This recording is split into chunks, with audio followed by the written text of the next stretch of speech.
হরপ্পা সভ্যতা কে আবিষ্কার করেন? এ. দয়ারাম সাহনি, বি. রাখাল দাস, সি. এম শিশু, ডি. হারগিবস।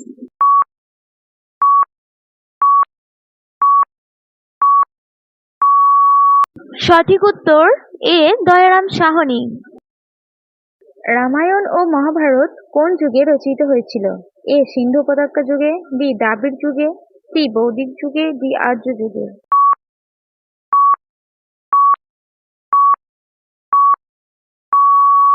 সঠিক উত্তর ডি. আর্য যুগ।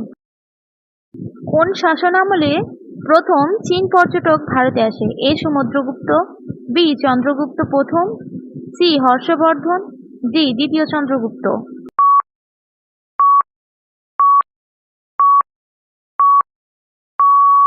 সঠিক উত্তর ডি. দ্বিতীয় চন্দ্রগুপ্ত।